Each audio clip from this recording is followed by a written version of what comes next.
एक राज्य में एक राजा और एक रानी रहते थे, जिनकी 4 संतानें थी, 2 लड़के और 2 लड़की। एक लड़की का नाम पूर्णिमा तथा दूसरी लड़की का नाम अमावस्या था। पूर्णिमा घर के कामों में निपुण थी और घर का पूरा काम करती थी और भगवान की पूजा अर्चना भी किया करती थी। इसके अतिरिक्त वह गौ माता की सेवा भी किया करती थी। और उसकी दूसरी बहन अमावस्या ना ही घर का कोई काम करती थी, ना ही भगवान की पूजा अर्चना करती थी और ना ही गौ माता की सेवा करती थी। पूर्णिमा सर्वगुण संपन्न थी। फिर भी राजा और रानी अपने दोनों बेटों तथा पुत्री अमावस्या को ही प्यार किया करते थे और वह पूर्णिमा से प्यार नहीं करते थे, उसके साथ भेदभाव करते थे। राजा के चारों बच्चे धीरे धीरे बड़े हो रहे थे। जब वे बड़े हो गए, राजा ने अपने दोनों पुत्रों का विवाह योग्य कन्याओं के साथ कर दिया। इसके बाद रानी ने राजा से कहा कि अब दोनों पुत्री विवाह के योग्य हो गई हैं और इन दोनों का विवाह भी करवा दो। लेकिन पुत्री अमावस्या का विवाह किसी बड़े खानदान में कराना और पूर्णिमा का विवाह किसी गरीब परिवार में कराना, क्योंकि पूर्णिमा को केवल भगवान की पूजा पाठ करना ही पसंद है और गाय की सेवा करना पसंद है। अब रानी ने राजा को दोनों पुत्रियों का रिश्ता तय करने के लिए भेज दिया। राजा ने अपनी पड़ोसी राज्य में जाकर वहां के राजा के पुत्र से अमावस्या का रिश्ता तय कर दिया और वहीं पास के गांव में जाकर एक गरीब परिवार के लड़के से पुत्री पूर्णिमा का रिश्ता भी तय कर दिया। यह सारी बात जाकर राजा ने अपनी रानी को बताई तो रानी यह सोचने लगी कि अब देखते हैं कि भगवान इसकी मदद कैसे करते हैं। यह बहुत ही पूजा पाठ करती है और भगवान में मगन रहती है। पूर्णिमा का भाई और उसकी भाभी पूर्णिमा से बहुत प्यार करते हैं, क्योंकि पूर्णिमा उनके घर के कामों में उनका साथ देती है और कामों में उनका हाथ बटाती है। और उनकी दूसरी बहन अमावस्या उन पर अपना रोब जमाती है और घर का कोई कार्य भी नहीं करती। कुछ समय बीत जाने के बाद दोनों पुत्रियों का विवाह हो जाता है। राजा और रानी विवाह के बाद अपनी दोनों पुत्रियों को विदाई देते हैं। विदाई देते समय राजा और रानी पुत्री अमावस्या को बहुत सारा धन और दौलत देकर विदा करते हैं और पूर्णिमा को कुछ भी नहीं देते, खाली हाथ अपने घर से विदा करते हैं। इसके बाद दोनों बहनें अपने अपने ससुराल को चली जाती हैं। कुछ दिन बीत जाते हैं और एक दिन अमावस्या अपने घर पर शिव जी की कथा रखती है, जिसमें वह सभी गांव वालों को निमंत्रण देती है और अपनी बहन पूर्णिमा को नहीं बुलाती। जब गांव की सभी औरतें अमावस्या के यहाँ जाती हैं, तो वहाँ सब दृश्य पूर्णिमा अपने घर के दरवाजे के बाहर बैठकर देख रही होती है। तब वहाँ से गुजर रही औरतें पूर्णिमा से कहती हैं कि तुम्हारी बहन के यहाँ शिव जी की कथा रखी है, क्या तुम नहीं चलोगी? पूर्णिमा ने कहा, मुझे निमंत्रण नहीं आया है, मैं नहीं जा सकती। सभी गांव की औरतों ने पूर्णिमा से कहा, बुलाया नहीं तो क्या हुआ, भगवान शिव जी की कथा है, तुम हमारे साथ चलो। गांव की सभी औरतों की बात मानकर पूर्णिमा भी उनके साथ भगवान शिव की कथा में अमावस्या के घर चली जाती है। जब अमावस्या की नजर पूर्णिमा पर पड़ती है तो वह कहती है कि तुम यहाँ कैसे चली आई, मैंने तो तुम्हें बुलाया नहीं था। खैर कोई बात नहीं, अब तुम आ ही गई हो तो चुपचाप बैठी रहना। और यह कहते हुए अमावस्या ने पूर्णिमा की गरीबी का भी मजाक उड़ाया। पूर्णिमा की आंखों में आंसू आ गए और रोते रोते मन ही मन में पूर्णिमा भगवान शिव से विनती करती है कि हे भगवान, क्या पूजा पाठ करना गलत है? गौ माता की सेवा करना गलत है? आखिर मेरी गलती क्या है? आप मुझ पर अपनी कृपा दृष्टि कब बनाएंगे? पूर्णिमा बार बार भगवान शिव से यही कहती है। इतने में शिव कथा पूरी हो जाती है और अमावस्या भगवान का प्रसाद बांटने लगती है। वह सभी लोगों को प्रसाद देती है, लेकिन पूर्णिमा को वह प्रसाद नहीं देती।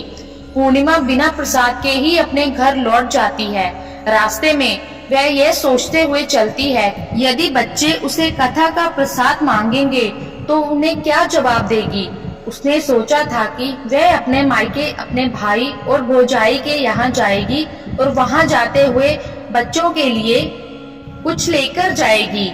ऐसा सोचते हुए वह अपने घर वापस लौट आई।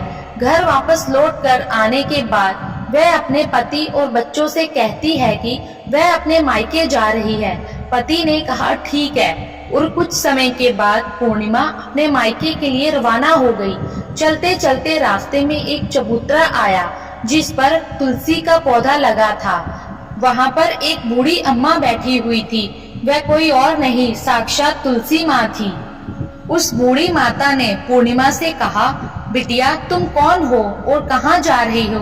पूर्णिमा अपना परिचय देती है। परिचय देने के बाद बूढ़ी औरत ने पूर्णिमा से कहा कि यहाँ तुलसी का पौधा सूख रहा है, इसमें थोड़ा सा पानी डाल दो और इस चबूतरे की साफ सफाई कर दो, जिससे मुझे थोड़ी ठंडक मिलेगी। पूर्णिमा ने कहा कि ठीक है माँ, मैं तुलसी में पानी डाल देती हूँ और यहाँ की साफ सफाई भी कर देती हूँ। पूर्णिमा ने साफ सफाई करने के बाद बूढ़ी अम्मा को भी नहला दिया और बूढ़ी अम्मा की भी सेवा की, उनके पैर दबाए और बूढ़ी अम्मा से कहा कि माँ जी और बताइए मैं आपकी क्या सेवा करूँ, और कोई काम है तो बता दीजिए, मैं कर दूंगी। बूढ़ी अम्मा ने कहा कुछ नहीं, अब तुम जाओ और वापस आते समय मुझसे मिलते हुए जाना। पूर्णिमा ने बूढ़ी अम्मा से कहा ठीक है माताजी, मैं जाती हूँ, वापस आते वक्त आपसे मिलते हुए जाऊंगी। कुछ समय आगे चलने के बाद एक शिव मंदिर आया। वहाँ पर उसे एक बूढ़े बाबा मिले जो मंदिर के बाहर बैठे हुए थे। वह कोई और नहीं, साक्षात भोलेनाथ थे। उन्होंने पूर्णिमा से कहा कि कहाँ जा रही हो बेटी, तुम कौन हो? तब पूर्णिमा ने अपना परिचय दिया। फिर उस बूढ़े बाबा ने पूर्णिमा से कहा इस चबूतरे की और इस मंदिर की सफाई कर दो।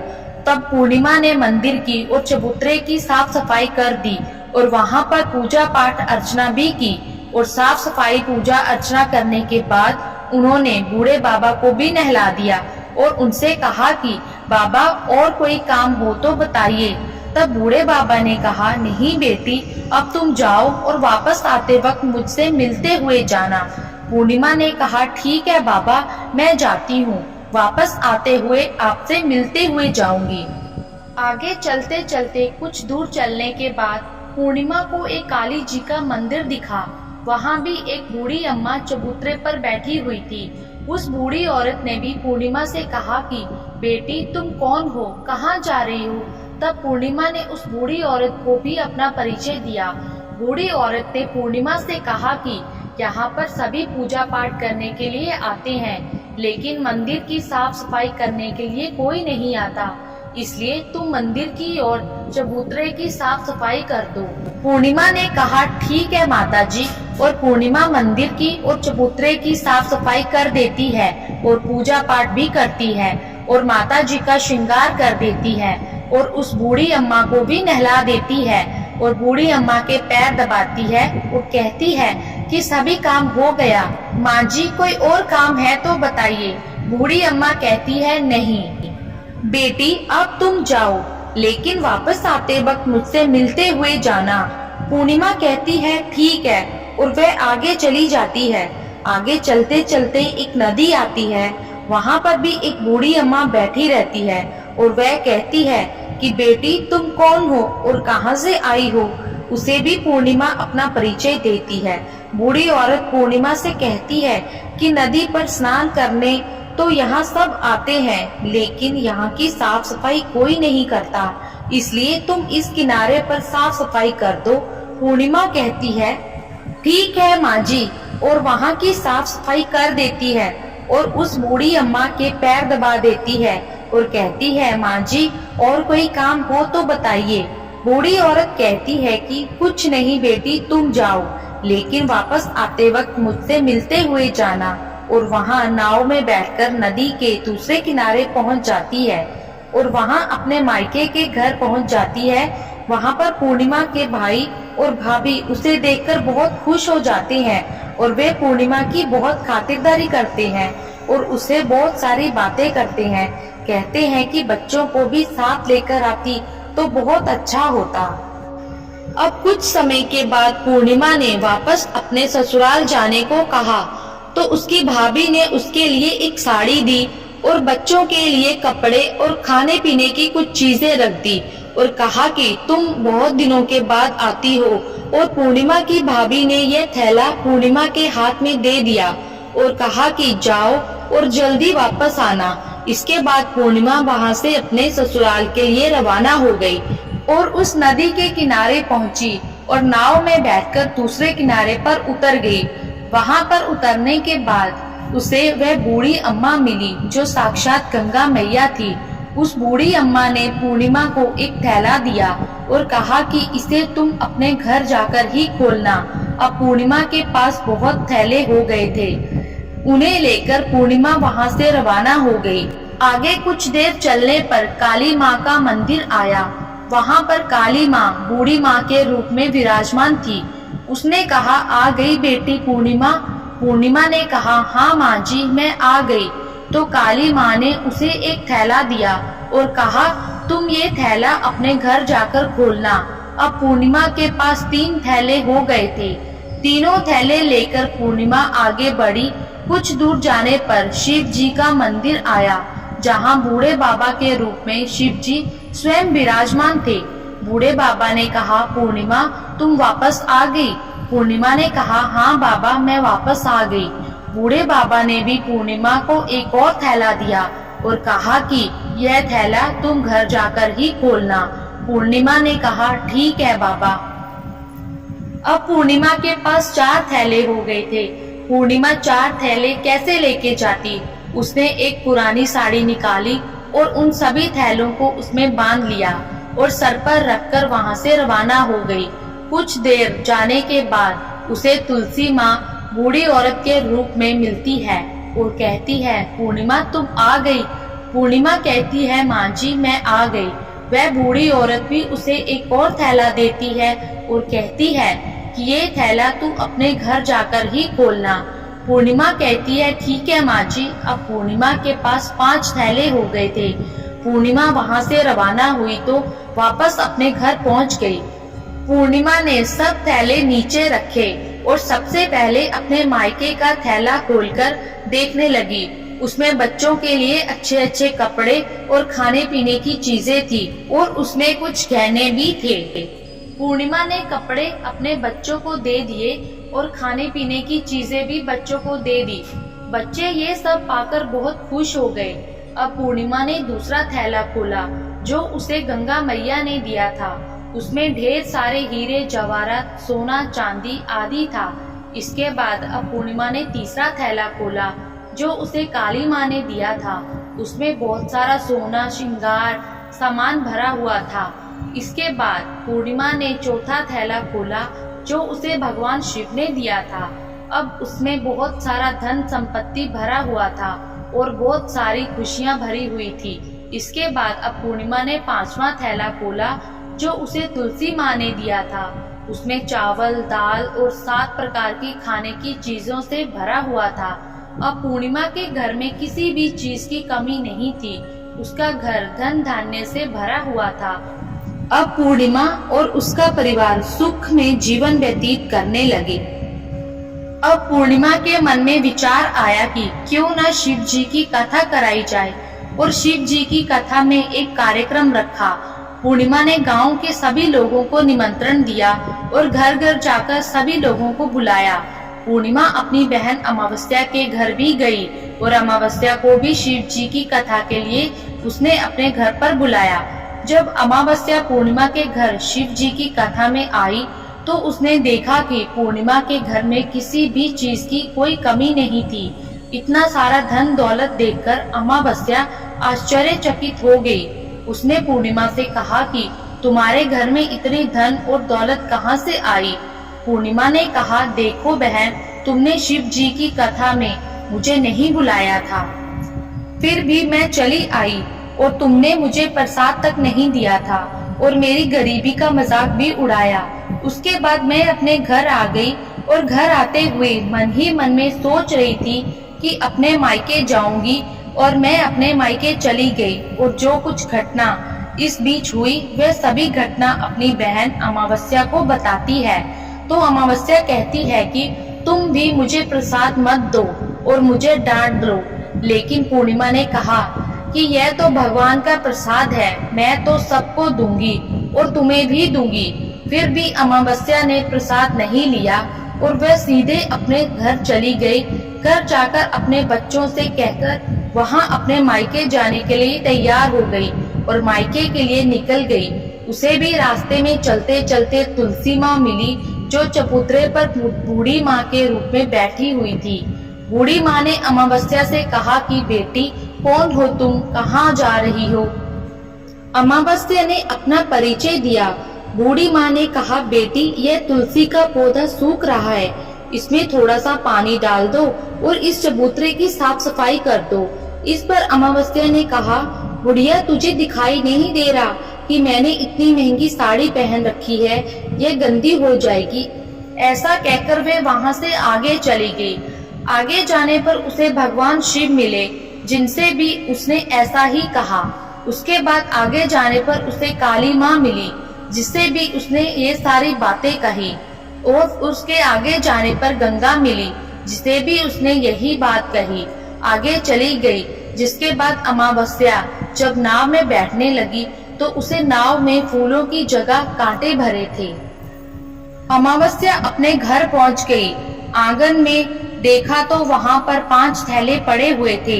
अमावस्या ने मन ही मन सोचा कि अब तो मेरे पास बहुत सारे धन और दौलत आ जाएगी, जो उसके पैरों में चुभ रहे थे। किनारे पर उतरकर वहां अपने मायके चली गई। जब वहां उसकी भाभियों ने तथा भाइयों ने देखा तो मन ही मन में कहने लगे कि काम की न काज की, 2.5 मन अनाज की। अब आ गई है तो ठीक है, पूर्णिमा तो हमारे कामों में हाथ बटाती थी, यह कोई काम करेगी तो नहीं। अब उन्होंने खाना बनाया और खा पीकर सभी सो गए। अमावस्या जब सुबह उठी और अपनी भाभियों से कहा कि मैं अपने ससुराल जा रही हूँ। उन्होंने कहा, ठीक है, जाओ। अमावस्या बोली, पूर्णिमा को तो तुमने एक थैला दिया था और मुझे कुछ नहीं दोगे क्या? भाई और भाभी ने कहा कि तुम घर जाओ, थैले तुम्हारे घर पहुंच जाएंगे। फिर अमावस्या वहां से निकल गई और नदी के किनारे पहुंच गई। वहां गंगा मैया बूढ़ी औरत का रूप धारण करके बैठी हुई थी। बूढ़ी माँ ने कहा, आ गई बेटी? तो उसने कहा, हाँ, मैं आ गई। अमावस्या ने कहा, तुमने पूर्णिमा को एक थैला दिया था और मुझे नहीं दोगी क्या? बूढ़ी अम्मा ने कहा, तुम घर जाओ, थैला तुम्हारे घर पहुंच जाएगा। इसके बाद आगे जाने पर उसने काली मैया को भी यही कहा कि थैला दो। उसने कहा, तुम्हारे घर पहुंच जाएगा। फिर उसको शिव जी मिले। शिव जी ने भी यही कहा कि थैला तुम्हारे घर मिल जाएगा। इसके बाद आगे जाके उसको तुलसी माता मिली। उसने भी अमावस्या से यही कहा, तुम घर जाओ, थैला तुम्हारे घर पहुंच जाएगा। अमावस्या अपने घर पहुंच गई। आंगन में देखा तो वहां पर 5 थैले पड़े हुए थे। अमावस्या ने मन ही मन सोचा कि अब तो मेरे पास बहुत सारी धन दौलत आ जाएगी। जल्दी जल्दी उसमें सभी थैले खोले। किसी में मिट्टी थी तो किसी में पत्थर, किसी में कंकर, किसी में कोयला। उसे मायके से भी कुछ नहीं मिला था। 5 थैलों में कुछ नहीं मिला। अमावस्या दौड़ती हुई पूर्णिमा के घर गई और कहती है कि तुम्हें तो इतना सब कुछ मिला, मुझे तो कुछ नहीं मिला, आखिर क्यों? तो पूर्णिमा कहती है कि जब मैं अपने मायके जाती हूँ तो अपनी भाभियों के साथ उनके काम में हाथ बटाती हूँ, उनके साथ मिलकर काम करती हूँ, लेकिन तुम ऐसा कुछ नहीं करती, उनकी इज्जत भी नहीं करती, इसलिए वे तुम्हें भला बुरा कह देते हैं। इसके बाद तुमने गंगा मैया को ठुकरा दिया और काली माँ को भी ठुकरा दिया, भगवान शिव जी को भी तुमने ठुकरा दिया, इसलिए उन्होंने भी तुम्हें कुछ नहीं दिया। अमावस्या कहती है कि बहन, तुम मुझे माफ कर दो, मैंने तुम पर भी हमेशा अत्याचार किया है। मुझे कुछ नहीं मिला तो कोई बात नहीं, मैं भी भगवान की भक्ति करूंगी और सब कुछ प्राप्त कर लूंगी। मुझे इन सब चीजों का रहस्य बताओ। तो पूर्णिमा ने कहा कि तुम 3 सूत्र का ज्ञान ले लो और उसकी कथा करना। पहले सूत्र में दया मांगना और दूसरे सूत्र में कथा मांगना और तीसरे सूत्र में 108 बार ओम नमः शिवाय का जाप करना। बहन, भगवान ने ये सूत्र दिए हैं, इनको अपने हृदय में बसा लेना। मैंने भी ये 3 सूत्र अपने जीवन में अपनाए थे, और सच्चे मन से भगवान की भक्ति पूजा पाठ की थी। फिर भगवान ने मुझे ये सब कुछ दिया और तुम्हारे पास जो कुछ था वह भी सब खत्म हो गया। इसके बाद अमावस्या अपने घर गई और भगवान की पूजा पाठ करने लगी। भगवान शिव से उसने माफी मांगी और गौ माता की सेवा भी की और दूसरों की मदद भी करने लगी।